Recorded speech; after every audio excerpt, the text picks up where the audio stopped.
Hello, everyone. Welcome to those of you that I don't know yet, because we have a lot of support people with us in the room today. It's our first customer support meetup, so people were shy. They did not attend that many people, but for those of you who attended, hope it will be a fruitful experience. My name is Vicente. I'm Global Head of Customer Support for Pipedrive. Usually I introduce myself saying that I have a very clear responsibility, very simple to say responsibility here. I am responsible for guaranteeing that every customer who reaches out to support leaves happy from those conversations. And I am also happy for guaranteeing that every customer support expert that deals with those customers every day leaves this office happy. Okay? Seems simple enough, but it's quite challenging. But hopefully today I will let you know, and I will share some insights with you on how we operate, how we feel we are successful, and you will believe that I am doing my job, basically. So our mission, right? Everything starts with a mission. And one thing that you will see here is that we do walk the talk. Right? We have beautiful things written on paper. We have a beautiful mission statement for support. We have very clear and meaningful values for Pipedrive as a company, and we definitely live by them. Okay, so our mission is to provide fast and useful answers with a human touch. Bold statement, right? But we are doing it, believe me. And we're doing so in a high pressure, high volume, highly complex environment. Until here, nothing new, right? We're all pretty much this guy, trying to remain calm when everything's burning. So what does it mean? Why fast? Why fast support? Because basically this is living up to customers' expectations. This is what they want, right? Whenever you have any issue, regardless of the industry that you work in, you want it dealt with fast. You want a quick fix for everything, right? You build those expectations high, and customer support has been doing a lot in building expectations for customers. So yes, we want to do it fast. Useful answers. Well, it's the core sole purpose of their contacts. They want solutions. So they need to be meaningful and, again, delivered fast with a human touch. And I think that's the main key differentiator for Pipedrive. Most of the times we say that we're going to do it with a human touch, but then we do it for the masses, and then we over-standardize, and then we write all those lovely things on the wall, and we force people into this operating model, and suddenly we're doing a really poor job at supporting. So we want to keep it human in Pipedrive, right? And it seems that I'm not on the camera. Hi. High pressure. Why high pressure? Well, basically because we need to respond quickly. Again, we have those KPIs. We have a lot of incoming conversations. We have simultaneous conversations reaching us every day. And we want to be there for those customers. We don't want to leave them hanging, right? No one wants to be left hanging. We do this through multiple channels, meaning we do emails, we do chats, sometimes we do outbound calls, and we want to be responsive and engaging a lot with all these customers. So this really builds the pressure for us. High volume. We have weeks here with, well, definitely thousands, sometimes 5,000, 6,000 incoming conversations. And those are just new conversations. They keep coming to us, right? They don't it's not a one thing communication with us, because again, we're building relationships. So usually we talk a bit, right? And a highly complex environment. In Pipedrive, we have a very cool software. And to keep it cool, it needs to change, evolve, grow. So we are learning every day. And we need to learn all of that, explain that to every customer, and they are different people, all of them. And we do this in more than one language sometimes. So we have people here in the room with us that take conversations in Portuguese. Raise your hands. In English? Yes. Do we have the French speaker here with us? No, Nicolas left. And we also do German and we also do French. So, yep, it is a highly complex environment for us. But pretty much standard, right? For every company that is growing. So nothing new so far. So how do we know that in Pipedrive we are living up to this mission statement? How do we know that we're doing our jobs nicely, smoothly? Well, we do track those basic standard metrics that tell us if we're being fast enough and if our customers are happy or not. We do track responsiveness and customer satisfaction metrics recurrently. We share with our people. We have individual, team, and global department metrics. We have language, we have by channel. We do drill down on those because we want to know how we're doing, right? And getting the numbers there, it's helpful for us. We also go over every customer feedback. How about that? Good or bad? We read every single feedback that comes in. We do a checkpoint so that everyone knows that we've read it. And sometimes we go to the agent and either congratulate or say, well, we need to improve, right? Or we go to product and you say, man, this feedback is bad. You have to change something. We coach and mentor experts based on the mission statement. That's for sure. Every one-on-one we do, every morning stand-up, every team meeting, we go through our KPIs, we go through our objectives, but we do focus on the mission at hand. Deliver fast, useful answers with a human touch. And in support, in Pipedrive, we do A+. We reward experts for outstanding performance. Usually, traditionally in this market, we don't do the plus on top of the salary, right? But here we do. We have outstanding customer service. I mean, I will share numbers because I like to brag. And you'll see how cool those numbers are. And it's only fair that we reward people for a job outstandingly done, all right? It was like a no-brainer to put this again here. Damn. So it's a no-brainer to reward people when they're doing an outstanding job, because another thing that we do differently here is we're not recruiting batches of people to see if they can, work it out and in the end deliver some support. No, we're really invested in our people, and we want to do like a long relationship also. So they want to be happy and they want to be recognized for a job well done. So this is one thing that we do also for rewardment. What have we accomplished so far? We started out in 2011 and with one guy, one of the founders, Martin Henk. He was for a year at least delivering service for customers. Small customer base, obviously, but I mean, he struggled, believe me. Then 1 year later, Max and Alice joined, and there were 3 people delivering service for customers within Pipedrive. Max is still with us today, to this day. He's a training manager in the company still. And that goes to show that people are happy here. In 2014, Portuguese language was introduced in support. 2015, we had an additional team for support in New York, still there. 2017, Lisbon support team was born, and I was one of the pioneers in the Lisbon team, and is still with us, currently senior manager for the Lisbon team. You can applaud, it's amazing progress. You weren't expecting this. And then July 2018, that was like a changing moment for us in support, because we were already delivering a pretty solid numbers, pretty solid welcome, pretty solid numbers for us, but we wanted to be cutting edge, right? We don't just want to be doing support, helping out the best we can. We want to be perceived as an asset, right? A selling point for the company. So we wanted to go global. We wanted to introduce 24/7 support.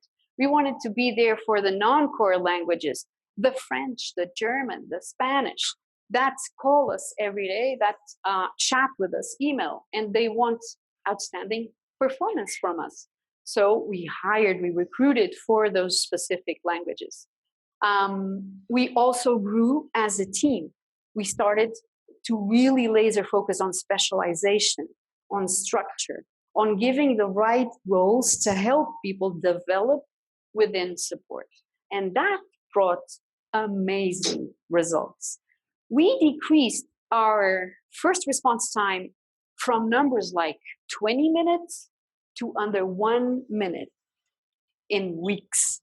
Weeks, my friends. It was amazing. We had a stable over 90% satisfaction score for more than 20 weeks in a row, right? This is bragging material for me. So, and this year we actually introduced 24/7 support. So we're really rocking it, I would say. And 2018, we also won a Silver Stevie Award for Customer Service Department of the Year. We were actually the only company that was headquartered outside of the North America that won in the competition. So this was really well deserved. And the judges mentioned a lot, like how we focus on customers, how the feedback is so positive. They didn't mention how we are organized in the hierarchy. They didn't mention how cool our processes were. Nope, it's the impact in customers that really made it for us. So we're still pretty much focusing on the mission because it's working out for us. How are we organized? We're currently 15% of the entire company structure. There's a lot of us already, 82, I think, and growing and counting. We're still recruiting people. So this goes to show that a company that wants to grow needs to invest, regardless of the industry, needs to invest in its support. People are either not that tech savvy, or they're pretty much lazy. They want someone to do it for them. So support will always be a requirement, right? How we deliver it, though, it can change from company to company, but it needs to be there for sure. We're spread across 3 different locations, as I told you: New York, Tallinn, Lisbon. I'm going to go up before Danielle comes. And you're there. 8 customer-facing teams, 8 different teams, 1 in New York, 2 in Tallinn, and the rest of the teams are basically here. A customer service improvement team, which we lovingly call the CSIs, although no crimes happen here. This customer service improvement team is the team supporting support. Okay, these are the specialists that will laser focus on building process, documenting them, sharing it with the team. People focusing just on training for support.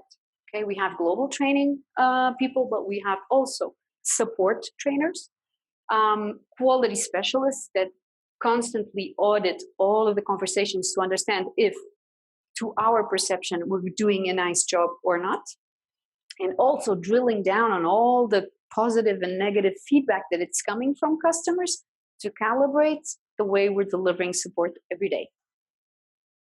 And we guarantee 24/7 coverage. So some faces and names for you. I'm not going to go through all 82 names. This is the CSI team. As you can see, the teams are very eclectic. Fernando is laughing. You're there. We have people from Tallinn, New York, and Lisbon in the CSI team, so we get the value from whatever location they're based in. And we have a smaller team in New York currently, but we are opening an office in Florida pretty soon, so we're going to be there also with customer support. This is Talent team, and then our Dragons in Lisbon.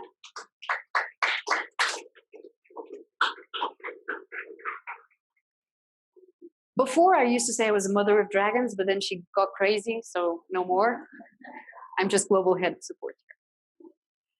So where do we do support? As I told you, we cover emails, chats. We actually place outbound calls for particular customers that we want to serve differently. We reply on social media. We also respond to NPS survey comments, and we respond on blog posts. We're all over the place. Wherever a customer needs support, we're there. If they come to the door, we're there. They never did, though. And how do we deliver support? So this is where it begins to get tricky. Why? Because remember the mission statement? We want to deliver like with a human touch. But how do we scale a company with that human touch at heart, right? But without killing people in the process? Because we cannot keep hiring like crazy forever. It has to stop and get intelligent, right? So we have Guillermo representing the human factor there. Yes. Yes, we use customer service experts. I mean, they are the heart and the lungs of customer support. We also this year introduced Pipebots, our baby robot that is delivering and tackling and doing the triage for the simplest conversations and the simplest questions coming from customers. And like we tried and we keep trying to be as human as possible with this bot. Okay, we do a first triage, didn't work. Let's give it a human. All right, and well, he's pretty much our worst performing agent, but the fastest, though, nevertheless. So we have humans very invested in training that bot to making him as successful and as useful as any other expert. So he's one of the team, basically. And we also have 2 people fully dedicated, fully committed to building our knowledge base, because we know that as best as we try to work for every customer, the customer base, thank God, keeps growing every day, and we cannot service everyone at once. So we need to have that self-service match always working, and we have people invested in building content, updating it, filtering everything out, doing videos, doing cool content, so that people, if they want to, they can go there and learn by themselves, okay? All of this is done pretty much by everyone, right? With a few changes here and there. But do we really have a clear, solid recipe for success? What is it that we do differently? We do have a checklist, people, of do's and don'ts, but not your standard corporate do's and don'ts checklist. So on the do's, we hire well. Believe me when I say this, we would not make it. We would never make the satisfaction scores that we have, the responsiveness metrics that we have, the number of customers that we have, if we didn't hire well. It starts right there. So when we hire for support, we have 5 different steps. It's like we're hiring for NASA, right? It feels like it. And people get very nervous and they go through the interview processes, and sometimes they fail. But they still recommend us to friends because they see the value of hiring well. Okay?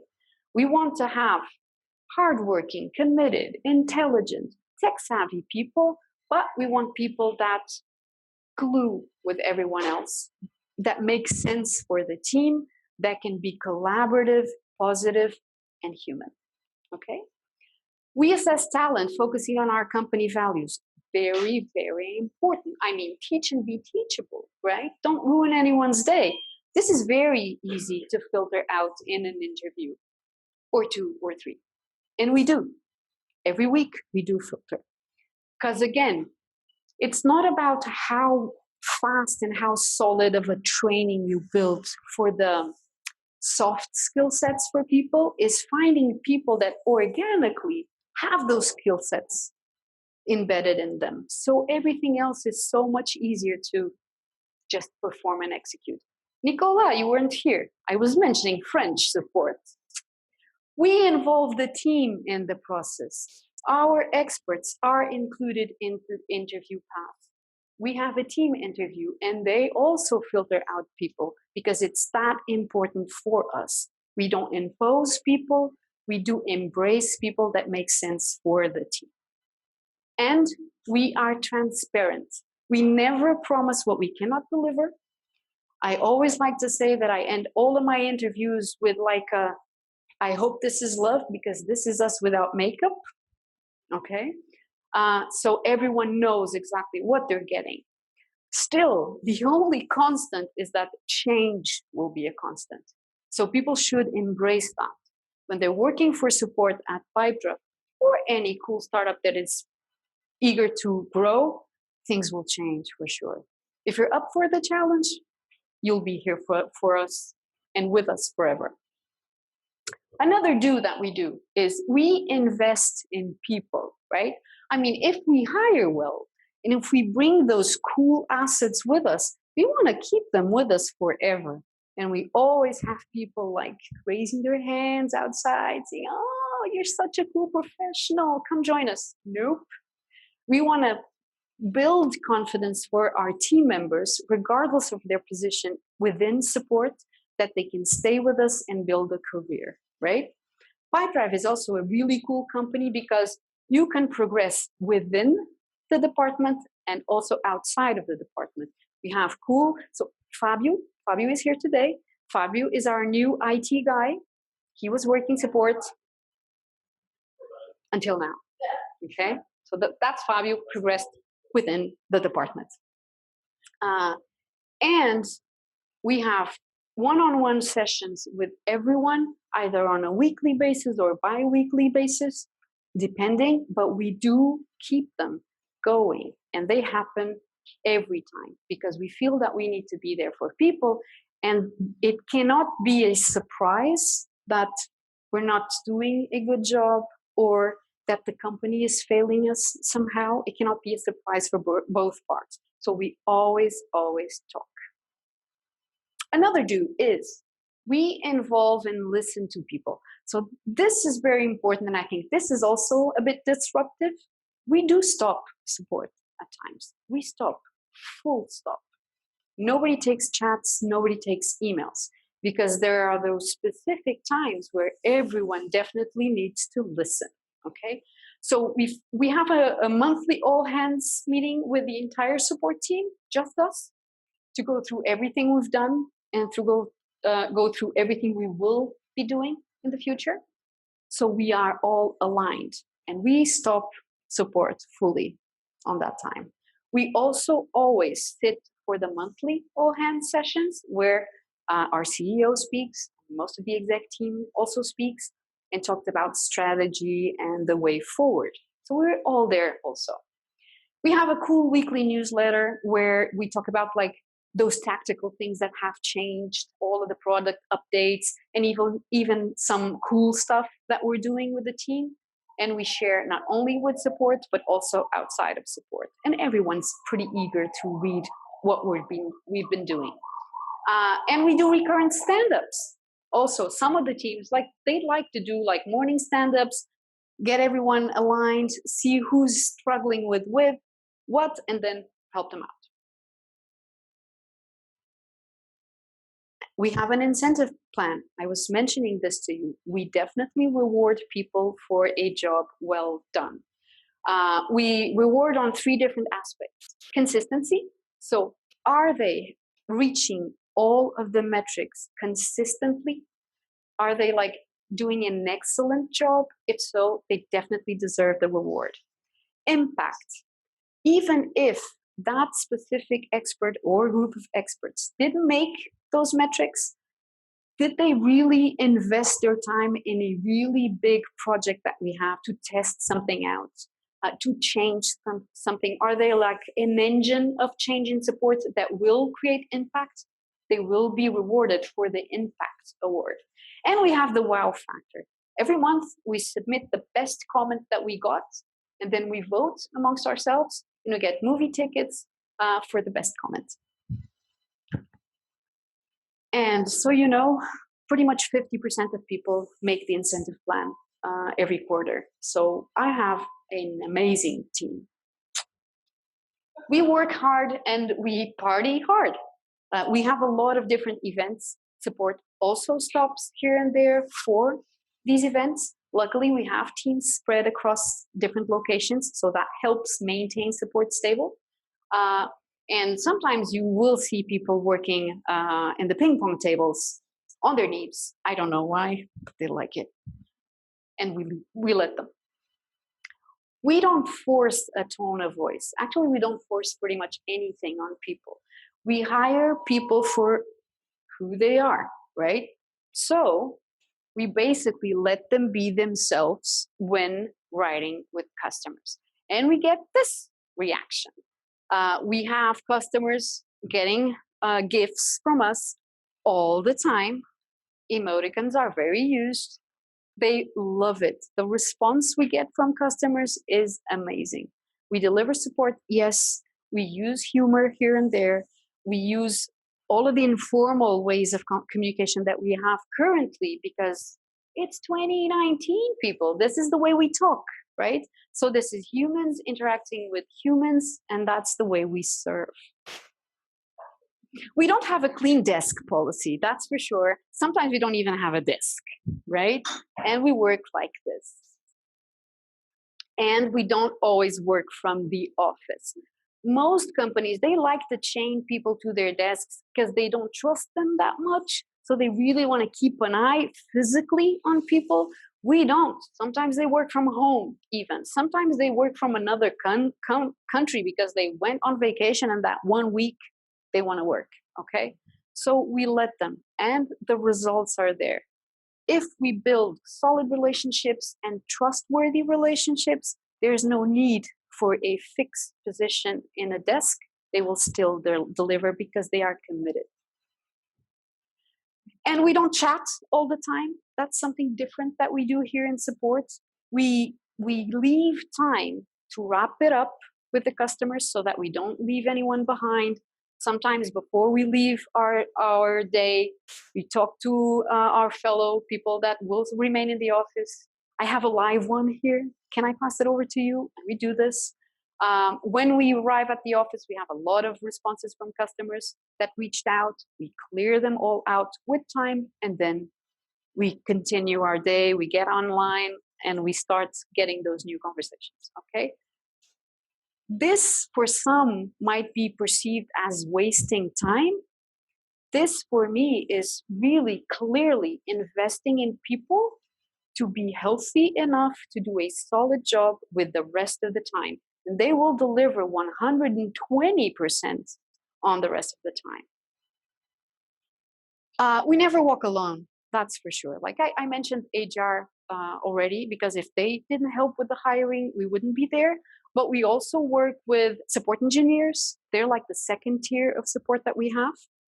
They deal with the more complex technical stuff. Like they work a different kind of magic, and we basically translate that for customers. So we definitely need to hold hands in this relationship.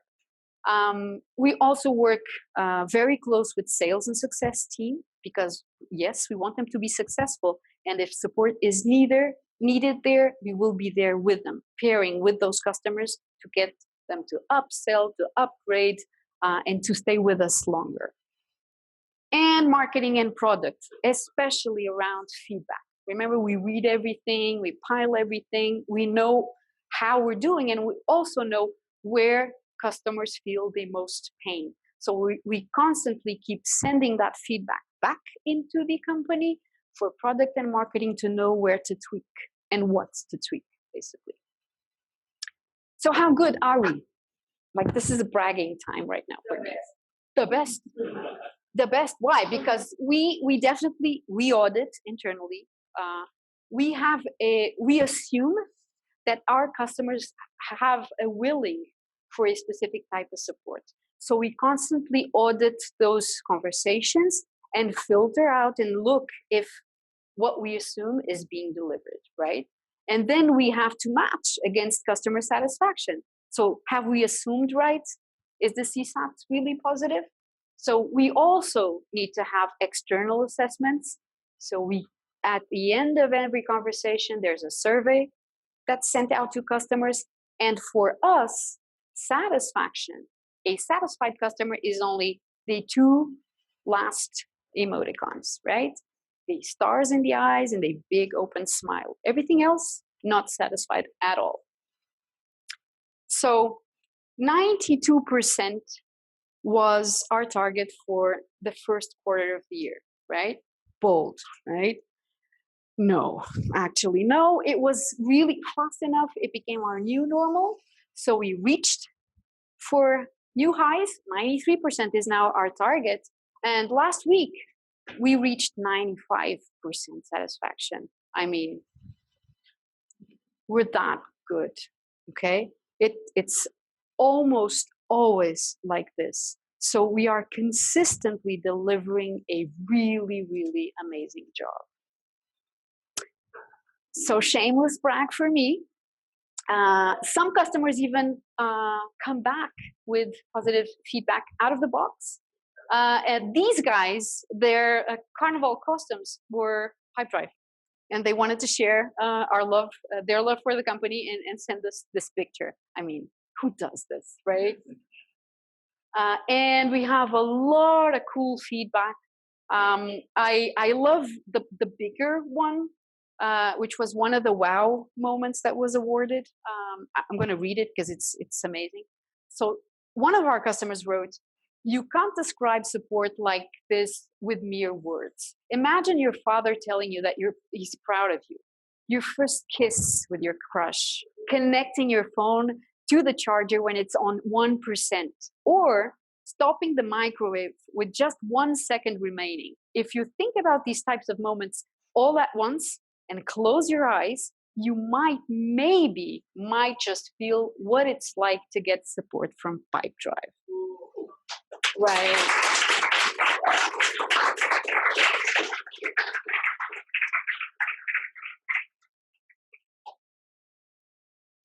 And this one is particularly good to wrap up my conversation with you. A tool like this is only as good as the support. The support is outstanding. Thank you so much.